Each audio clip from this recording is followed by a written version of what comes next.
નમસ્કાર વિદ્યાર્થી મિત્રો, જે વસ્તુની તમને આતુરતાથી રાહ હતી એ બહુ મોટી ભરતી એટલે કે પીએસઆઈ, એએસઆઈ અને કોન્સ્ટેબલની 12,000 કરતાં પણ વધારે ભરતી ગુજરાત સરકાર દ્વારા બહાર પાડવામાં આવી ગઈ છે અને એના ફોર્મ આવતી 4 તારીખથી ભરાવાના શરૂ થશે.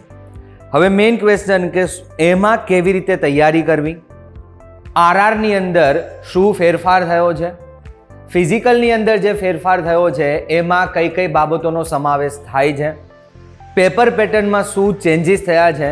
જો આ બધી જ બાબતોથી તમને ચિંતા થતી હોય તો ચિંતા કરવાની કોઈ જ જરૂરિયાત નથી. હેપી એકેડેમી દ્વારા આજે તમને આ જ બધી બાબતો વિશે ડિટેલમાં માહિતી આપવામાં આવશે. તો હેપી એકેડેમીમાં આપનું હાર્દિક સ્વાગત છે. હું છું ભવદીપ સર અને પીએસઆઈ, એએસઆઈ કોન્સ્ટેબલની ભરતી, તેનો સિલેબસ અને આરઆર વિશે આપણે આજે વાત કરવાના છીએ. સૌથી પહેલી વાત તો તમારી અત્યારે જે એક્ઝામ છે એ 2 ફેઝની અંદર લેવાશે. એક છે ફિઝિકલ અને પછી છે મુખ્ય પરીક્ષા. પહેલાં ફિઝિકલ, પછી પ્રિલિમ્સ, પછી મેઇન્સ, એવી રીતે 3 અને પીએસઆઈની અંદર ઇન્ટરવ્યૂ પણ આવતું હતું. આ બધી જ વસ્તુ નીકળી ગઈ છે. 2 જ ફેઝની અંદર તમારી એક્ઝામ લેવામાં આવશે. પહેલાં થશે તમારું ફિઝિકલ અને પછી થશે તમારું મેઇન પરીક્ષા એટલે કે મુખ્ય પરીક્ષા. હવે આપણે ફિઝિકલની વાત કરીએ તો ફિઝિકલની અંદર માત્ર ને માત્ર તમારે દોડવાનું છે. એના માર્ક્સ ક્યાંય પણ કાઉન્ટ થશે નહીં. નિર્ધારિત સમયની અંદર એટલે કે જે સમય નક્કી કરવામાં આવ્યો છે એ સમયની અંદર તમારે દોડ પૂર્ણ કરવાની છે. એનાથી માત્ર તમારું ક્વોલિફિકેશન થશે, એના ગુણ તમારા મેરિટની અંદર ઉમેરવામાં નહીં આવે. એવી જ રીતે વજનમાં પણ તમારે માત્ર ક્વોલિફાય થવાનું છે, વજનના પણ ગુણ હવે મેરિટમાં ઉમેરવામાં નહીં આવે.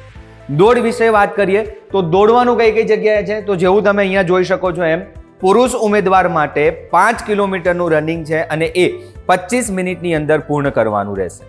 સ્ત્રી ઉમેદવાર માટે 1600 મીટરનું રનિંગ છે અને એ 9.5 મિનિટની અંદર એટલે કે 9 મિનિટ 30 સેકન્ડની અંદર પૂર્ણ કરવાનું રહેશે. તો આ રીતે માત્ર દોડ પૂર્ણ કરી અને તમે નિર્ધારિત સમયમાં પૂર્ણ કરી ક્વોલિફાય થઈ શકો છો. ચલો, આ તો કરીએ આપણે ફિઝિકલની વાત. હવે આપણે મુખ્ય પરીક્ષાની વાત કરીએ તો મુખ્ય પરીક્ષાની અંદર તમારા 2 પેપર લેવામાં આવશે, પેપર 1 અને પેપર 2. પેપર 1 ની વાત કરીએ તો પેપર 1 તમારું ટોટલ 200 માર્ક્સનું રહેશે અને આ 200 માર્ક્સના પેપરની અંદર 2 પાર્ટ પાડવામાં આવ્યા છે, પાર્ટ એ, પાર્ટ બી. પાર્ટ એ ની વાત કરું તો પાર્ટ એ કુલ 100 માર્ક્સનું છે, જેમાં 50 માર્ક્સનું મેથ્સ રહેશે, 50 માર્ક્સનું રીઝનિંગ રહેશે અને મેથ્સ અને રીઝનિંગ એમ કરીને પાર્ટ એ તમારો 100 માર્ક્સનો કમ્પ્લીટ થશે. પાર્ટ બી ની વાત કરીએ, પેપર 1 ની અંદર જ પાર્ટ બી છે. પાર્ટ બી ની અંદર 25 માર્ક્સનું તમારું બંધારણ રહેશે, 25 માર્ક્સનું તમારું હિસ્ટ્રી, કલ્ચર, જિયોગ્રાફી રહેશે, 25 માર્ક્સનું તમારું જીકે અને કરંટ અફેર્સ રહેશે અને લાસ્ટ 25 માર્ક્સનું તમારું ઇકોનોમિક્સ, સાયન્સ અને એન્વાયરમેન્ટ રહેશે. તો એમાં 4 સબ્જેક્ટ્સ કમ્પ્લીટ કરી 25, 25, 25, 25 એમ 100 માર્ક્સનું રહેશે. પાર્ટ એ અને પાર્ટ બી આ બંનેમાં 40% માર્ક્સ લાવવા જરૂરી છે તો જ તમે ક્વોલિફાય ગણાશો. એટલે કે પેપર 1 ની અંદર પાર્ટ એમાં પણ 40% માર્ક્સ લાવવા પડશે અને પાર્ટ બીમાં પણ મિનિમમ 40% માર્ક્સ લાવવા પડશે તો તમે પેપર 2 માટે ક્વોલિફાય ગણાશો. તો આ થઈ પેપર 1 ની વાત. હવે આપણે પેપર 2 ની વાત કરીએ તો પેપર 2 એ પણ તમારું 100 માર્ક્સનું છે અને એમાં પણ તમારા 2 પાર્ટ પાડવામાં આવેલા છે, પાર્ટ એ અને પાર્ટ બી. પાર્ટ એ ની અંદર વાત કરીએ તો પાર્ટ એ તમારો 70 માર્ક્સનો રહેશે અને પાર્ટ બી તમારો 30 માર્ક્સનો રહેશે. હવે પાર્ટ એ ને આપણે ડિટેલમાં જોઈએ તો પાર્ટ એ ની અંદર જે 70 માર્ક્સનું છે એમાં સૌથી પહેલા ગુજરાતી. પાર્ટ એ તમારો ટોટલી ગુજરાતી લેંગ્વેજમાં રહેશે. ગુજરાતીની અંદર 30 માર્ક્સનો તમારો નિબંધ રહેશે, એના પછી 10 માર્ક્સનું તમારું સંક્ષિપ્તીકરણ રહેશે, 10 માર્ક્સનું તમારું અહેવાલ લેખન રહેશે, 10 માર્ક્સનું તમારી ગદ્ય સમીક્ષા રહેશે અથવા પદ્ય સમીક્ષા પણ હોઈ શકે, સમીક્ષા આવશે કોઈ પણ 10 માર્ક્સની અને 10 માર્ક્સનું તમારું પત્ર લેખન રહેશે. તો આવી રીતે તમારા 70 માર્ક્સ પાર્ટ એ ની અંદર કવર થશે. પેપર 2 ના પાર્ટ બી ની વાત કરીએ તો પાર્ટ બી ની અંદર અંગ્રેજી ભાષામાં તમારે પેપર આપવાનું રહેશે અને પાર્ટ બી 30 માર્ક્સનું છે, જેમાં 10 માર્ક્સનું સૌથી પહેલા તમારું પ્રિસાઇઝ રાઇટિંગ. પ્રિસાઇઝ રાઇટિંગનો મતલબ થાય જે ગુજરાતીમાં સંક્ષિપ્તીકરણ છે એ જ વસ્તુને ઇંગ્લિશમાં પ્રિસાઇઝ રાઇટિંગ તરીકે ઓળખવામાં આવે છે. એટલે કે 10 માર્ક્સનું તમારું ઇંગ્લિશની અંદર સંક્ષિપ્તીકરણ રહેશે.